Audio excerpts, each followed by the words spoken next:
Good evening all, and welcome. Tonight, I have the pleasure of being joined by the phenomenal, nightmarish tales on this dark night. Be warned though, Story 3 touches on sexual themes, and if it's something that you would rather skip, you can find the timestamps in the description. But for now, it's time to get comfortable and let the darkness take control. My wife lost her battle against breast cancer last month, leaving me alone to take care of our daughter Ellie. Every single night, Ellie asks if Mum is going to tuck her in, and every night, I have to beg her before she'll let me do it instead. How can I even begin to explain to a 4-year-old that she'll never see her mummy again? I don't even know how to explain it to myself. If I died instead, I'm sure my wife would have known the right things to say. Death wasn't a mystery to her like it was to me. She told me that a person's life force never really goes away. It only changes form. I hated hearing her talk about her death so casually, but she was always so soft and patient that even in her final hours, it felt like she was the one who had to protect and comfort me. "You'll understand when I'm gone," she told me, leaning on my chest, where we both crowded on the narrow hospital cot. Some flowers only grow from corpses, and when you see them, you know I'm still with you. She died that night, and no matter how many times I repeated her words, I couldn't feel her anymore. I told Ellie that Mum was a flower now, and she asked me, "Which one?" "All of them," I said. "She's every beautiful thing in the whole world." Ellie couldn't understand why I was crying, but she held on to me until she fell asleep, almost like she was the one protecting me, just like her mother did. I thought the flowers were just a metaphor for the good which still remained in the world, until the hospital called me the next day. They started asking me questions about my wife's mental health at the end, and I told them she was always the calmest, most peaceful person in a room. I guess I got kind of defensive about it and snapped at them, but they explained, "We're just trying to figure out all the bumps on her body that we found during the autopsy. It looks like someone made a deliberate incision, struck a seed inside, and sewed it back up. Hundreds of times. Some flowers only grow from corpses." She must have thought it was symbolic, but it was disgusting to me. Imagining her sitting alone in her hospital, stabbing herself over and over. I thought I was going to be sick. They asked me if the mortician should take them out, and I said yes. The funeral director gave me a small velvet bag with all the seeds afterwards. I would have just thrown the vile thing away if Ellie hadn't have stopped me. "We can plant them," she squealed, although of course I couldn't tell her where they really came from. I wanted to throw them out, but then she added, "If they grow up to be tall and beautiful, then maybe Mum will come and see them." I let her keep the seeds and helped her plant them in the backyard. It still grossed me out, but it gave Ellie a project to focus on to distract her from Mum's absence. "Mum has turned into flowers now," I told Ellie. "It's what happens to everyone, sooner or later." A pretty weak explanation, but it was the best I had, and my daughter accepted it as a fact of life. And what flowers! I'd never seen anything like them before. blue and purple ones like galaxies being born, and great red trumpets burning brighter than a living flame. They grew quick too, 3 inches with buds in the first week, and almost a foot tall with the first blossoms by the second. "It's Mum, she's almost back." I'd gotten used to those little shrieks lately. Someday I knew I'd find the right words, but until then, the flowers were hope. I just hadn't counted on how convincing a hope they'd be. "That one already has her hair, and look over there, she's smiling." Hair and teeth had started to grow by the 3rd week. I thought it was just stringy stems at first, but it didn't take long before my wife's bushy brown hair was cascading down one of the plants, like a lion's mane around the flower. The teeth were even stranger, tiny at first like a baby's, but growing every day until a complete set of dentures encircled another blossom. And it didn't stop there either.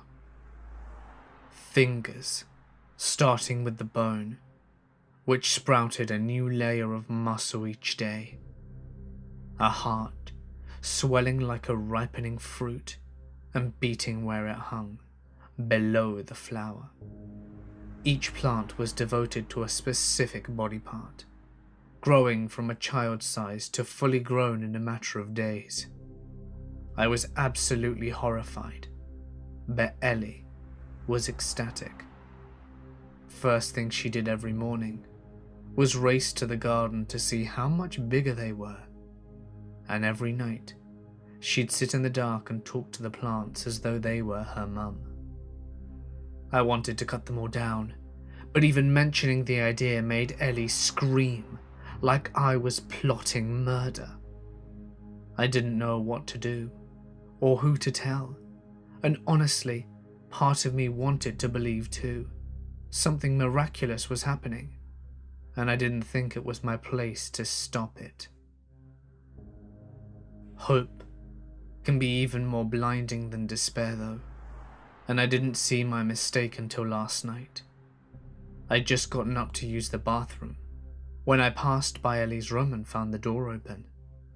Ellie wasn't inside, but something else was.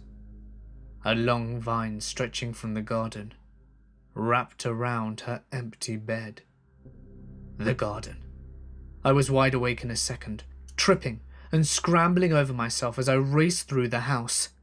The front door was open too, bright red flowers twined around the handle, looking more the colour of blood in the ghostly half-light of the moon.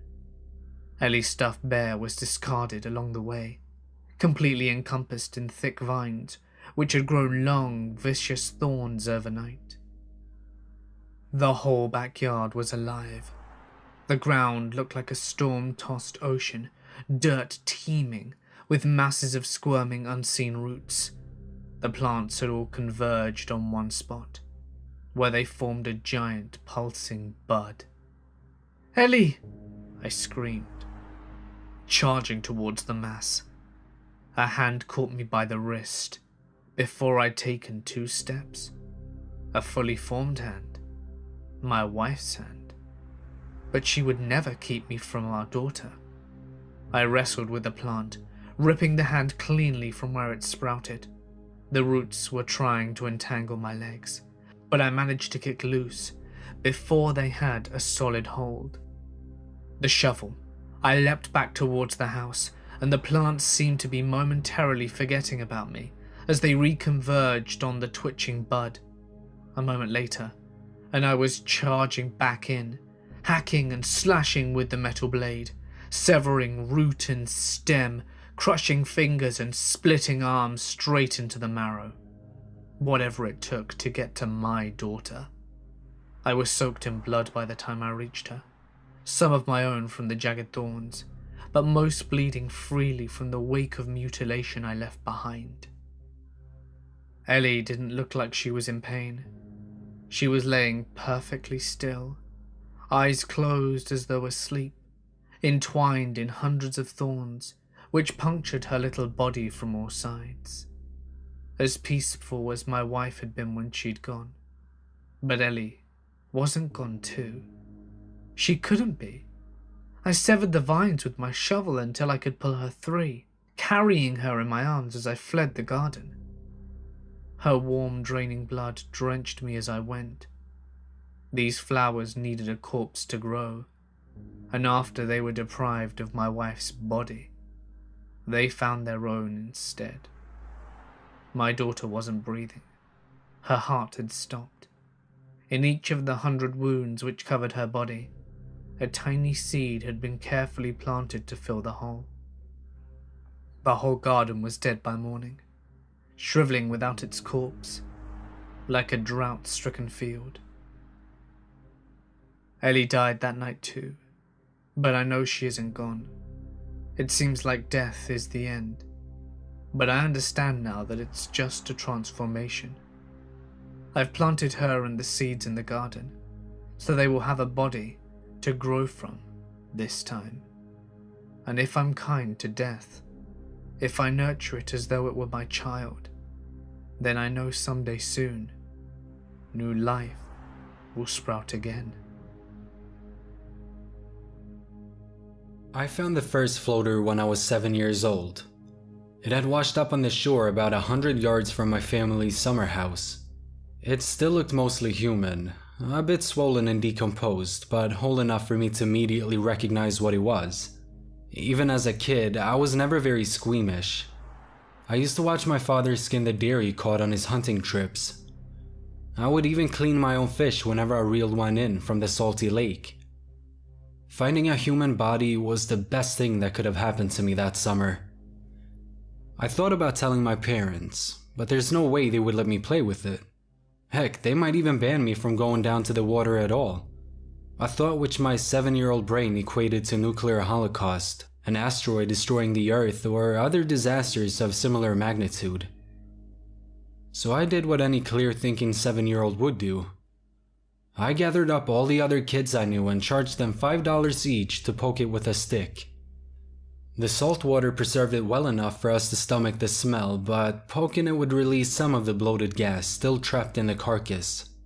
I told them that they could get their money back if they could lick it without throwing up. No one got their money back. I made $60 before one of the little snitches told his mother and she called the police. Next summer when I came back, the first thing I did was race back to the same spot. Sure enough, there had been 2 more bodies to wash up over the winter. These must have been sitting out in the sun for a while though, because I couldn't even get close to them. My father had followed me that time and I wasn't allowed to have any fun. The police said the bodies must be new, since they would have been completely rotten if they had been down there for a year. Over the next 10 years, there had been another 3 bodies found beside the lake. Each was slightly more decomposed than the last, but the police still insisted that they had to be separate incidents because they were all still too fresh. None of them could be identified, and as they didn't fit any missing persons within the entire state, the police had no leads to discover who was dumping the bodies. They had given up, but I was never able to put the mystery out of my mind. I had my own theory. I decided that those people didn't just die in the lake, they lived in it too.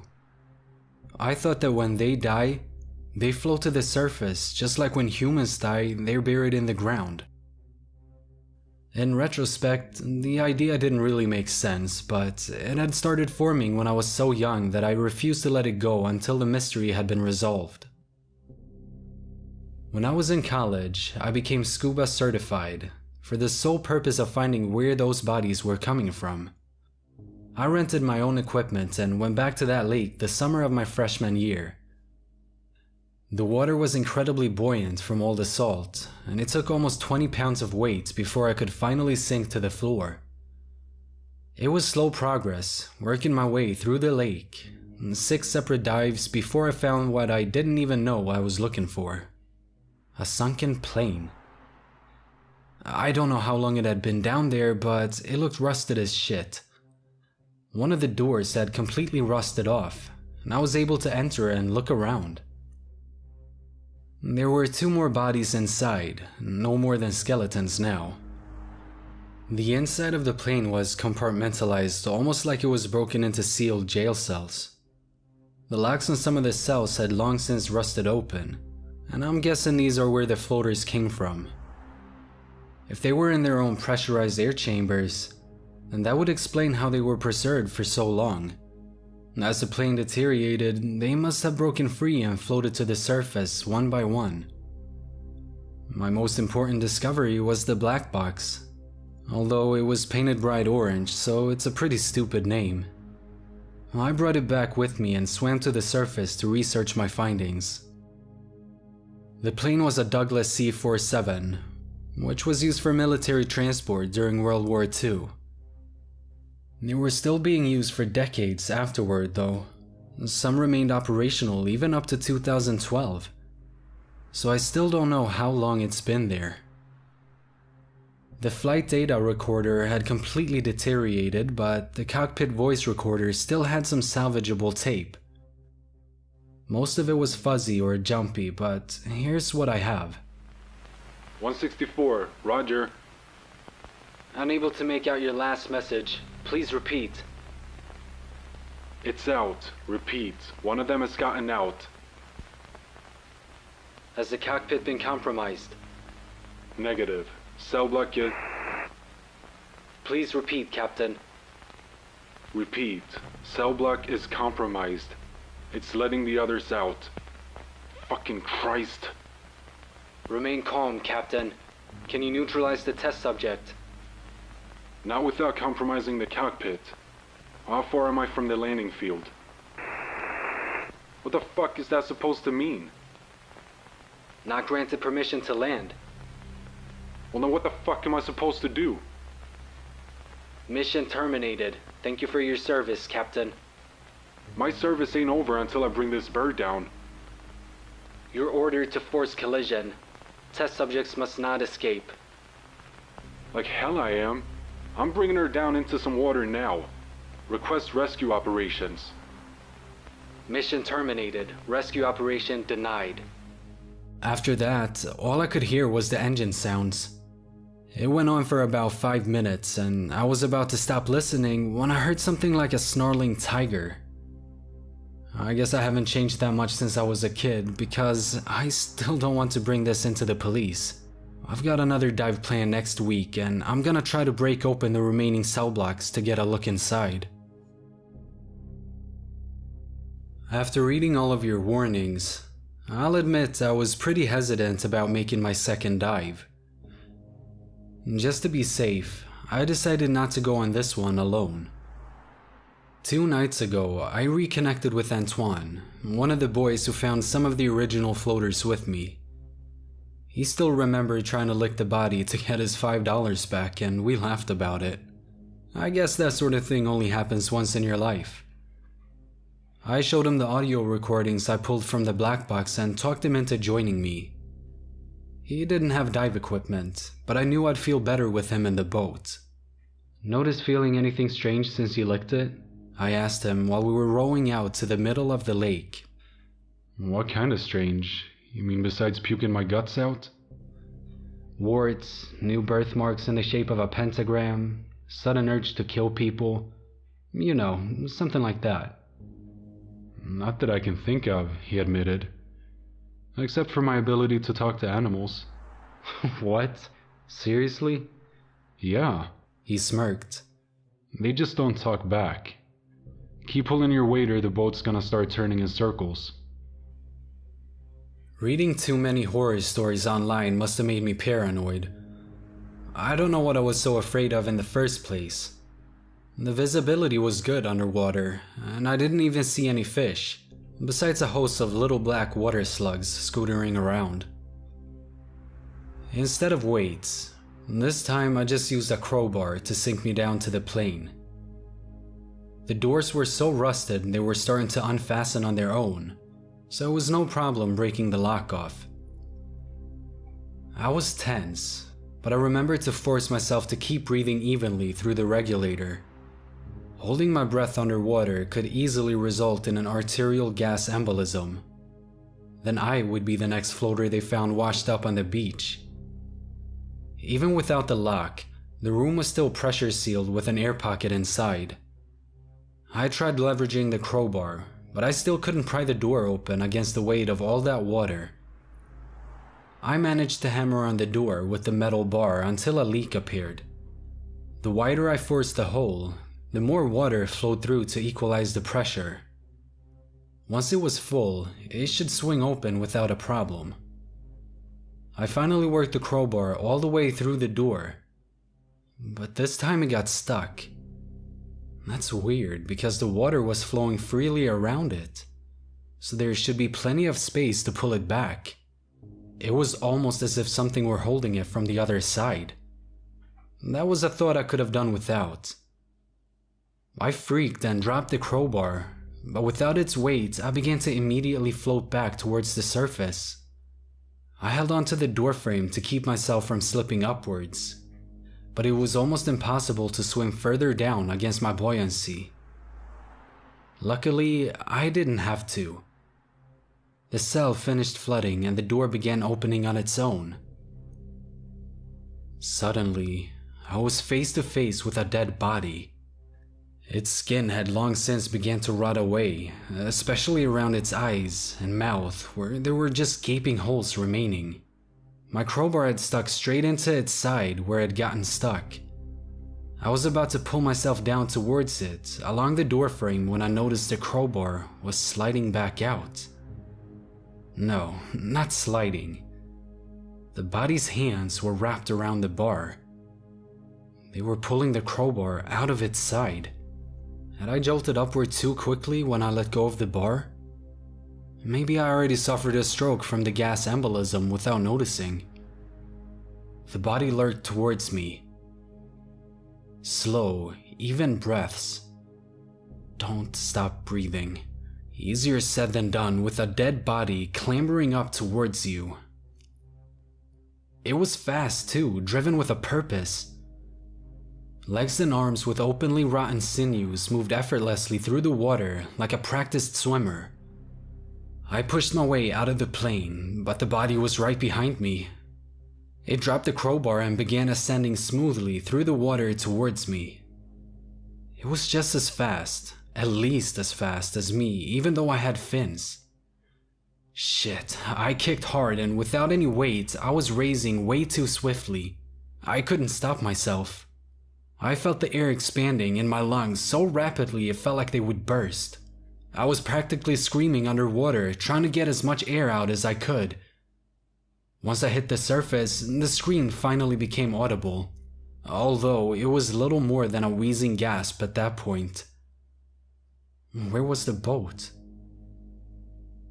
Antoine, get your ass over here! He was leaning over the boat and peering down into the water, about 50 yards away. Fuck. I looked down and saw the shadow of the body swiftly ascending toward me. I swam hard towards the boat. Antoine wasn't reacting. There's no way he didn't hear me. Why the hell didn't he start rowing? He was just staring into the depth, his face about an inch from the water. Antoine, I swear to God. But my lungs felt like they were on fire. I couldn't take a full breath yet. All the air I had was going into keeping my legs kicking. The shadow was right underneath me now, 10 feet from the boat. I ducked my head underwater and paddled as hard as I could. I was too slow, the body was intercepting me. About 5 feet away from the boat, it surfaced directly between me and the boat. But it wasn't an explosive surface, like something swimming upward. It just floated there, face down in the water, looking as dead as I felt. I had to push the body out of the way to get to the boat. I kept expecting a hand to grab my ankle and pull me back down, but there was nothing. I climbed into the boat and fell on my back, panting. My mask was cloudy, so I ripped it off. As soon as I could kneel again, I practically shoved Antoine straight into the water. What the hell is wrong with you? The push pressed him against the side of the boat. He tensed and relaxed. but didn't turn away from the water. It was like trying to wake someone from a deep sleep. He was just vacantly staring at the floating body now. The body was moving again though. Its ear was, anyway. Not a natural movement anymore. Not like the body was moving on its own. It was like there was something trying to crawl out of it. As I watched, one of the black slugs pushed its way out of its ear. It got stuck part way and had to gnaw its way through the rest of the cartilage with razor-sharp teeth like a leech. It struggled out, and the whole corpse shook like it was having a seizure. It looks like you had it wrong, Antoine said in a sleepy voice. Did he just wake up? There's no way he could have slept through that. His face was still down next to the water though, and I couldn't get a clear look at him. What do you mean? The floaters we found weren't the test subjects, he replied, finally pulling away from the water. His body was shivering slightly and somewhere between freezing to death and full body ecstasy. The tail end of a black slug had just finished slipping into his ear. Of course they were. Why else would they be in the cells? I asked. By the time the words were out of my mouth, I had already realized it. The bodies were hosts to the test subjects. They had already been free in the water since all those years ago when the first floater broke free. How do killers and rapists choose their next victim? Does it have to do with some repressed childhood memory, fueling a blind hatred towards a particular kind of person?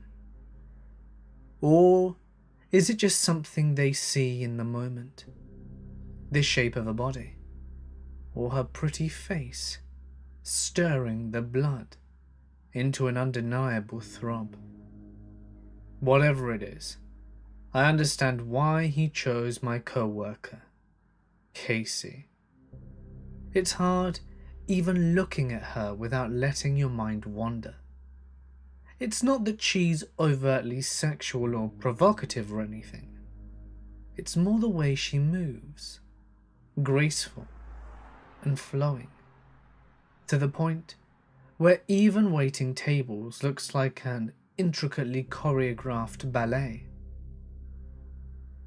It was at the end of our shift the other day when I noticed this customer staring at her. He'd been there for almost an hour, and he still hadn't ordered anything except a coffee.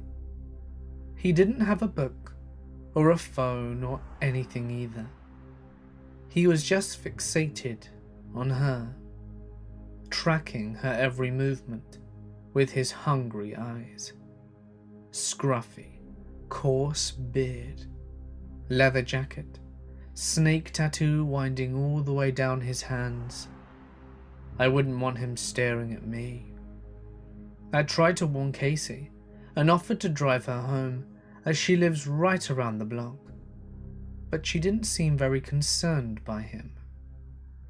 She should have been though. The second she walked out those doors, the scruffy customer was on her heels, making zero effort to hide his single-minded fascination. I'm not one to be paranoid or anything, but there was a desperate urgency as he followed, a predator stalking the last few feet before the chase is on. Better safe than sorry. I hopped into my pickup and trailed them around the corner. Casey glanced over her shoulder, and she must have seen him because she started walking faster. The man matched her stride for stride, almost breaking into a run the last few yards before she reached the apartment. I parked on the street until I made sure she got in safely. The building needed a key to enter the lobby, and watching the man rattle on the locked door, it was obvious he didn't live there. I watched him pace restlessly for a minute before he began to circle the structure. My instincts hadn't lied to me yet. He was still trying to find a way into the building. I got out of my car to watch what he was up to. I wasn't thinking about personal danger. All that mattered was that Casey was safe, and that her thinking of me as a hero for looking out for her. I lost sight of the guy for a few minutes after I turned the corner though, and I had to circle the whole building again before I realized what he was up to. He was climbing the metal exterior stairs of the fire escape. He must have jumped from the top of a dumpster to reach the platform.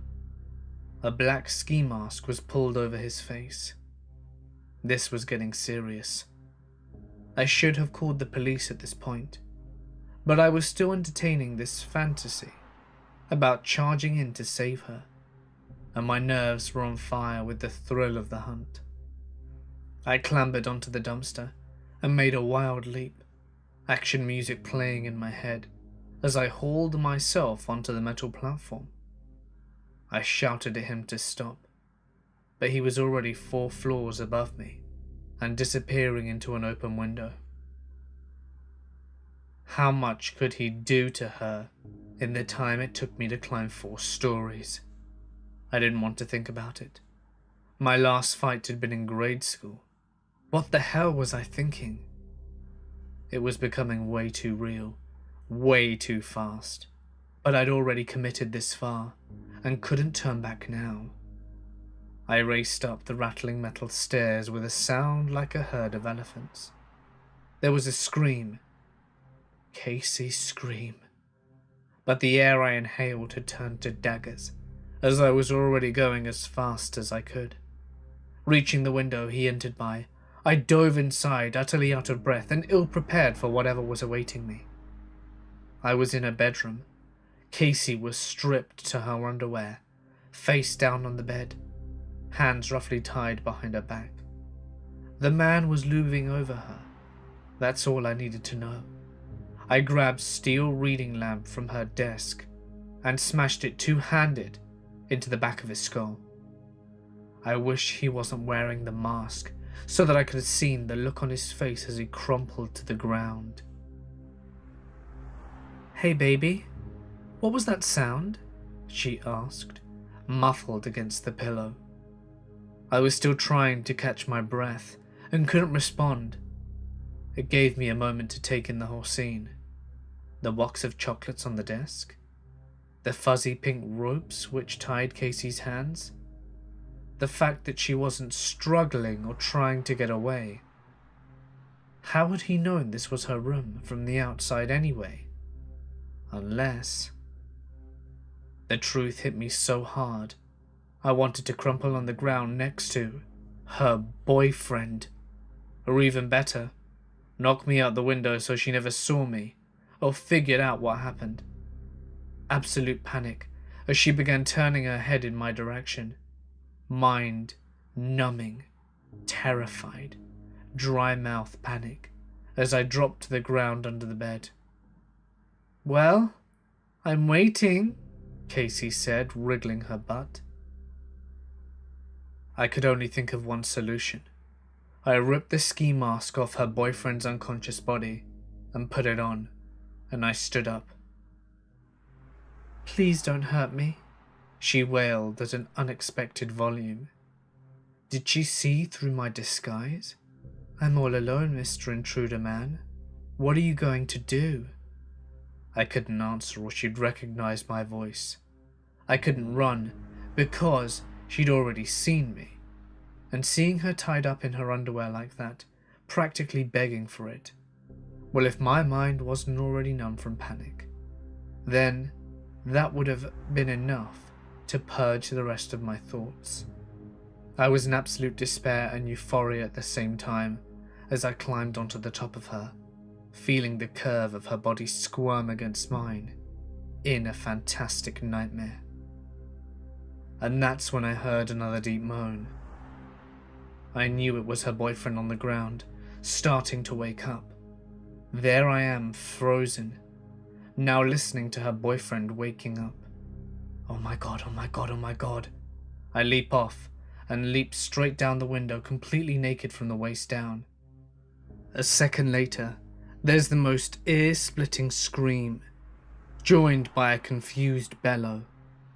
Casey appeared at the window a moment later, still naked, watching me fly down the steps and leaping onto the dumpster below, sliding off in my panic to plaster flat onto the ground.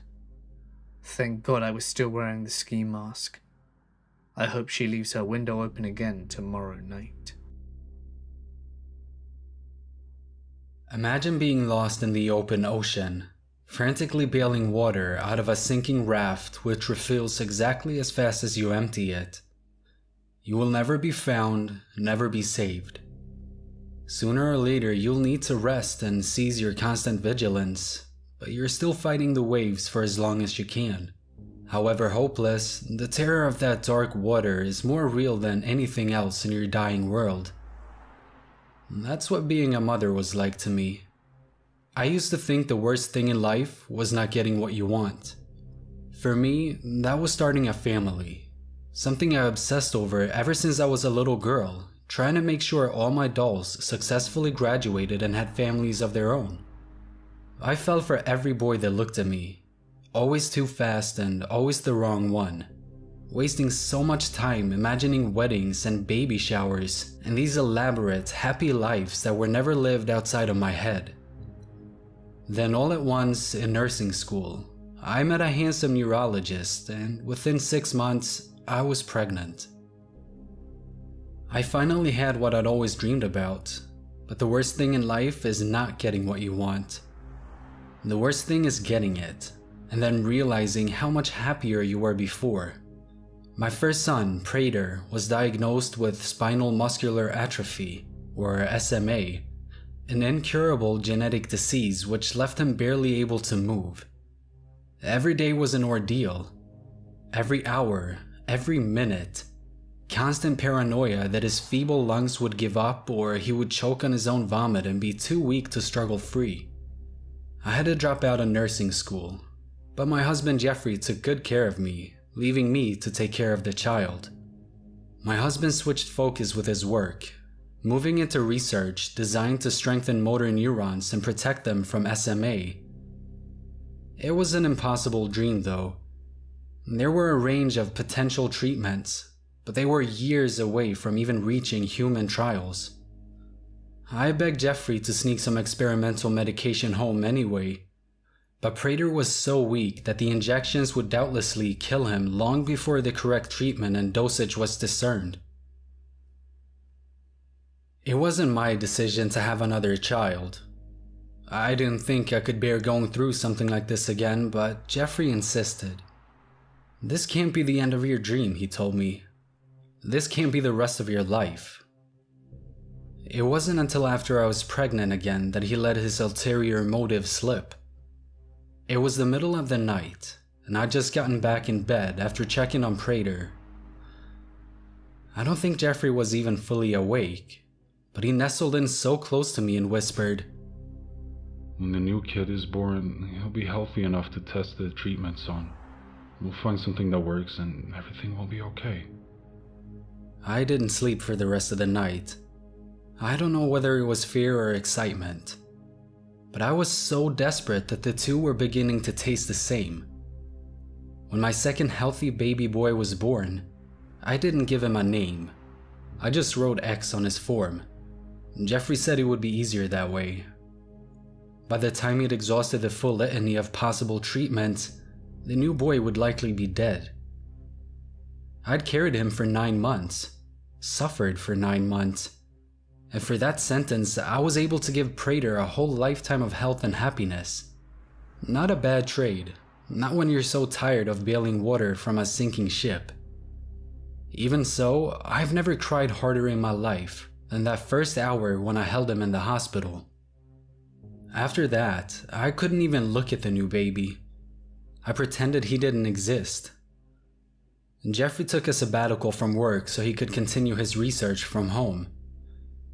He waited until X was 6 months old before he began the experiments. And during that time, X lived in a makeshift nursery in the basement. I didn't see him, but I'd still hear the crying echo through the house sometimes. Jeffrey was diligent and made sure that the child's needs were met, and I occupied all of the time with looking after Prater, who was almost 2 by then. Science.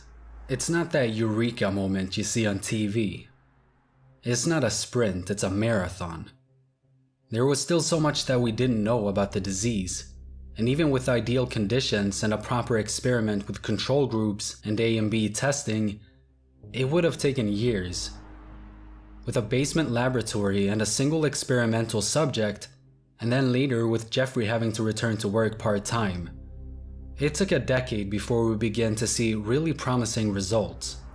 All that time, I didn't see X once. Sometimes I was convinced that he died years ago, and that Jeffrey was just putting on a show of bringing food down to the basement to give me hope. All I saw was Prater, every day a little weaker. A continual mockery of what it should mean to have a childhood and a family. When at last we were ready to give the final drug to Prater, I wasn't prepared for the troubling question which accompanied that step. If Prater gets better and everything we ever wanted comes true, what are we gonna do with X? Jeffrey asked one morning at the breakfast table. It was unusually direct. Jeffrey would always allude to his experiments without directly mentioning the test subject. Even when it was unavoidable, he understood that I wasn't comfortable acknowledging the boy. I tried to change the subject, but he was insistent this time. We can't just let him out, you understand that, right? It's too late for him to lead a normal, functional life.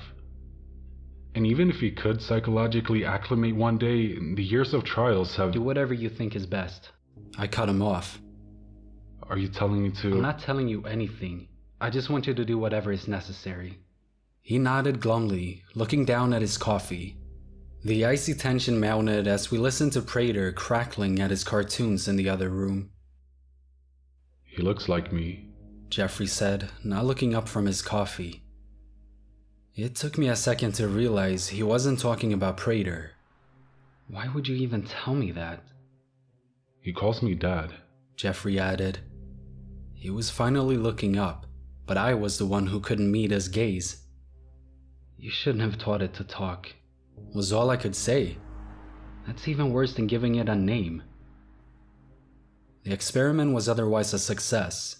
Within a week of Prater's first injection, his voluntary movements were becoming smooth and controlled. By the end of the first month, he was able to walk on his own.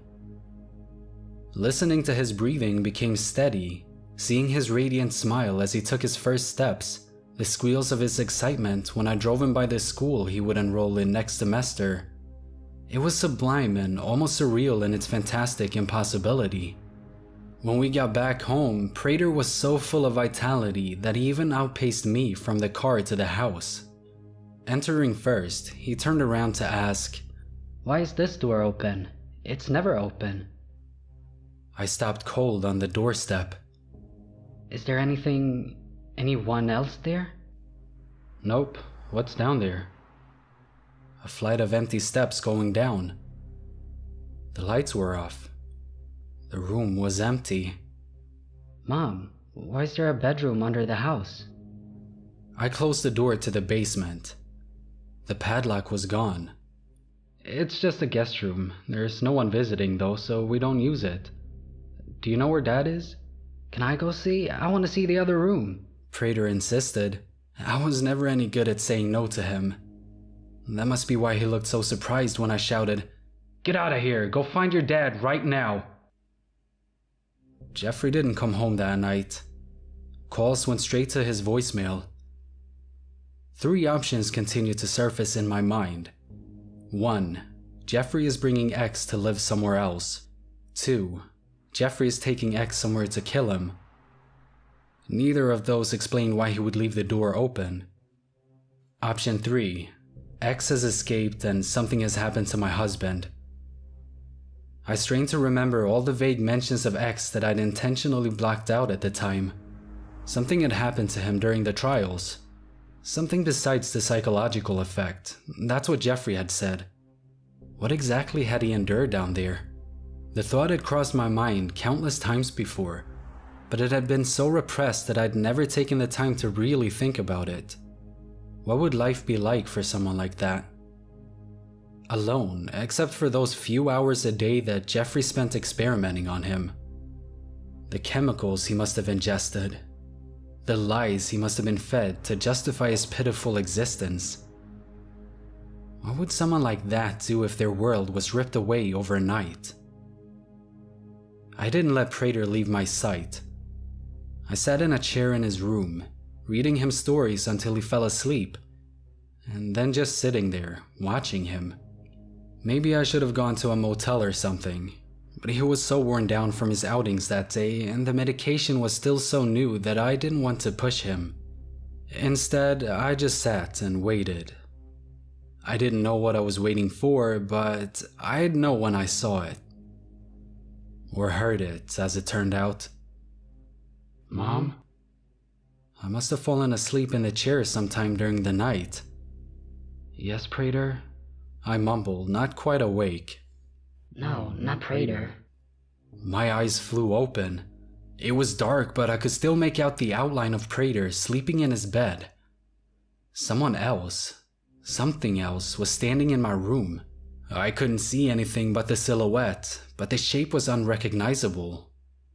Gnarled, bulbous, and utterly grotesque, cut into the night like the darkness itself had reared to life.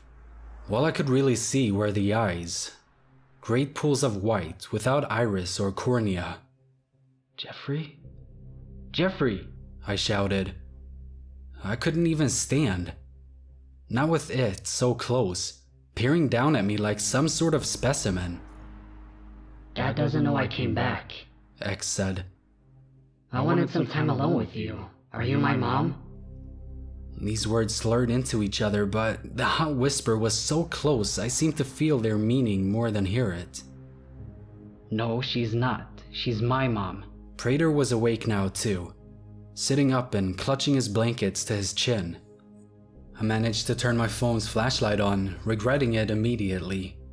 X's face was devastated with ruptured boils and deep-pitted lines. His features sloped jaggedly towards the left, as though he'd suffered multiple strokes. His pale eyes twisting in agony at the sudden light. In his hand he held a syringe, filled with a thick, black syrup. It wasn't Prater's medicine. Turn it off! Turn it off! X shrieked, blindly swiping the syringe through the air. I jumped out of the chair and toppled it, brandishing my light like a weapon. Prater, follow me, I shouted. My son began to clamber out of bed, but he was still too weak. He was shaking so badly that he fell straight onto the floor in a crumpled heap. The light burns! Turn it off, Mom! Mom. That word was a dagger.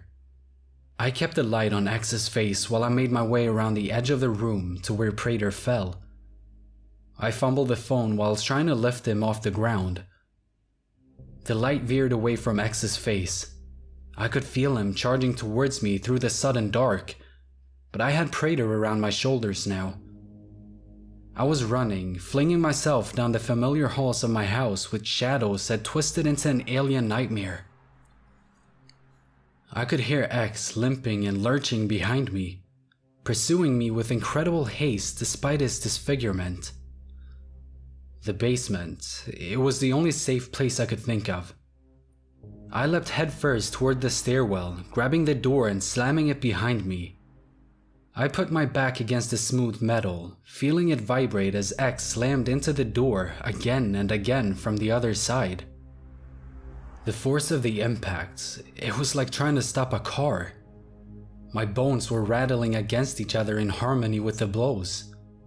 Human tissue should pulverize under an impact like that. If X even was human anymore.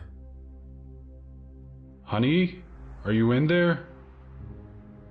It was Jeffrey, somewhere above. Help us, we're in the basement. X is trying to kill us. Shouting, running. A high-pitched scream, so pitiful and desperate that it still felt like my whole body was vibrating, even while the door stood still. Then a gunshot, and everything went quiet. I opened the door to see Jeffrey clutching a gun in both hands. X was kneeling on the ground before him, those pale eyes lancing through my body.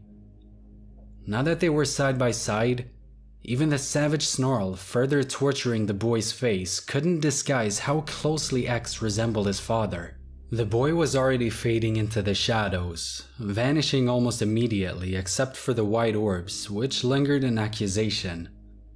I held my breath, waiting for Jeffrey to take the killing shot. It never came. X was gone.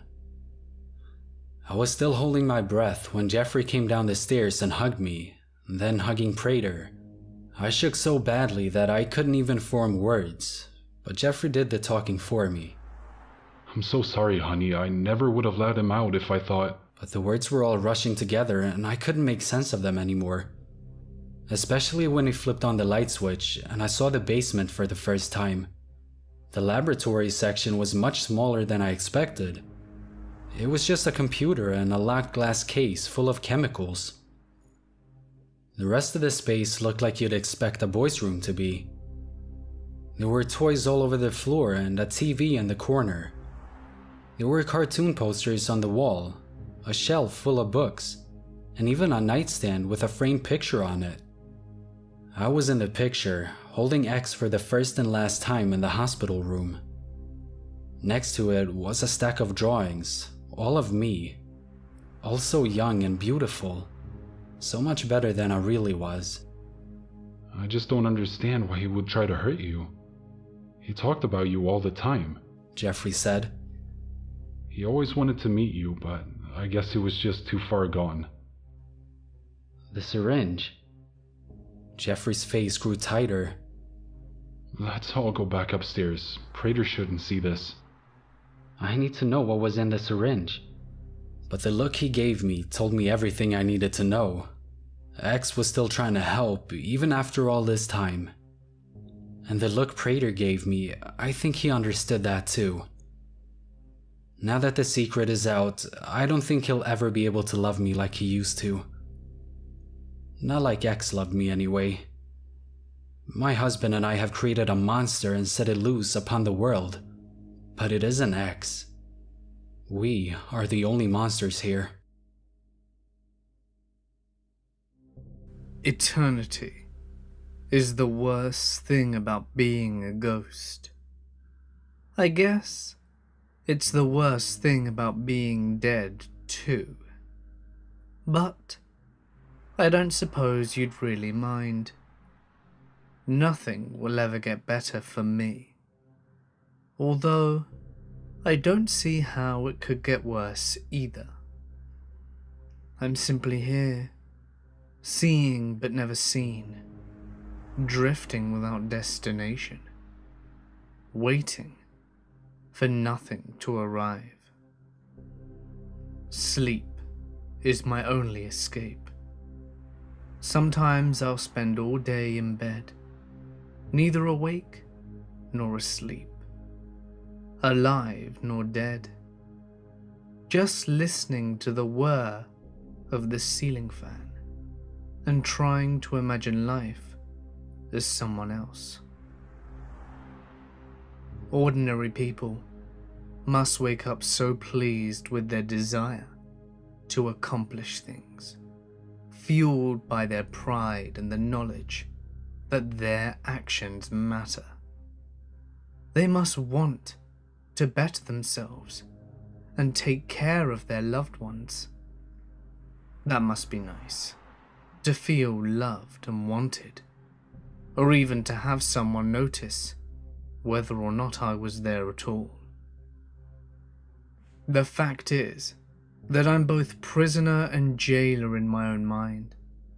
The obvious solution is to simply unlock my own cell and go into the world. But it's not that easy. Seeing all these purposeful people living their lives without me, it feels like I'm underwater. Only everyone except me can breathe, and no one notices that I'm drowning right beside them. I did go out today though, simply to exhaust my restless thoughts and hasten back the temporary death that sleep promised me.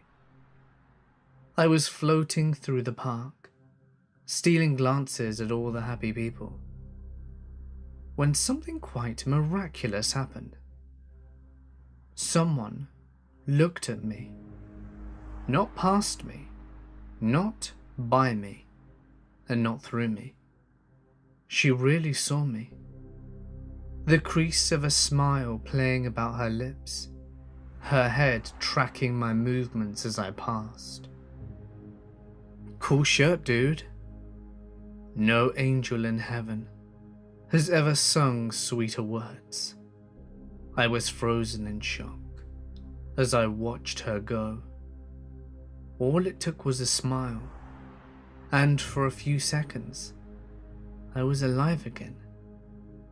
She was my only link back to the rest of the world, and if she disappeared now, I might never get another chance.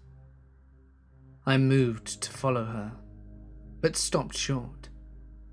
What was I supposed to do? Chase her? That seemed preposterous. Should I shout after her? Or would that scare her off? What could I even say? She was in her car now. Another glance in my direction. Another smile. I had no choice but to follow, stumbling through the shock, breaking into a run as her engine roared into action. A moment later, she was gone, taking my heart with her. Maybe I should have just gone home, but the numbness of my life hadn't returned yet, and I couldn't forget how real her smile made me feel. People don't just go to a park by themselves once, do they? All I'd have to do is wait for her to come back. Faces, people, blurring together on passing by. I waited for her in the park, sun or rain, midnight frost. It couldn't hurt me now. I tried to rehearse 1,000 things to say, to make her understand how much her smile had meant to me, but nothing felt right. It didn't matter anyway, because the moment I saw her again, all words and thoughts were purged from my mind, replaced only by a desperate, unfamiliar hope. It was almost dark, and she was walking fast, but I knew it was her, surely, as I could recognize the moon behind the clouds. Someone was following her, his voice raised and angry. Every once in a while, she'd turn over her shoulder and shout something back. It seemed like a couple's quarrel, although there was a dangerous edge to the man's voice, which unfroze me from my spot. I was catching up with them, and was soon close enough to hear. Ungrateful bitch, where do you think you'd be if I hadn't taken you in? She saw me. Did she see me? I can't tell, but I'd like to think my presence gave her courage. Oh, please, with a pretty face like this, I think I'll be okay. You'll be a whore in a week. Is that what you want? I'm already sleeping with a creep. I may as well get paid for it, right? He didn't see me. He only saw her, his vision blind with rage. She glanced past him and saw me. I'm sure of it this time, but her eyes lingered for too long. He was on top of her now, grabbing her arm and dragging her into him. Don't you dare walk away from me. You promised to be mine, and that's what you are. She screamed for help, and at that moment, I wasn't anyone, but tonight, I was someone. I grabbed the man under his arms and hauled him away from her. He noticed me for the first time, flailing wildly and striking me on the jaw with his elbow. Together we tumbled to the ground, me on top of him, pummeling and forcing him down while the girl kicked him hard in the stomach. A moment later, we were running together, leaving him to puke on the ground. "Are you okay? I don't know if you remember me, but I remember. Get in the car," she said, "quick, before he gets up." I couldn't have concocted a better introduction than that. Living with depression feels like I'm neither dead nor alive. And no, it can't be cured by a passing smile, no matter how breathtaking it is. Just being able to remember that a smile like that exists in this world, though, that's a happy thought. And knowing her life is better, because I'm in it, that's another happy thought. And sometimes, one happy thought can lead to the next, and the next, until, without even forcing it, I realize that I'm still alive after all. And for once, that's a happy thought too.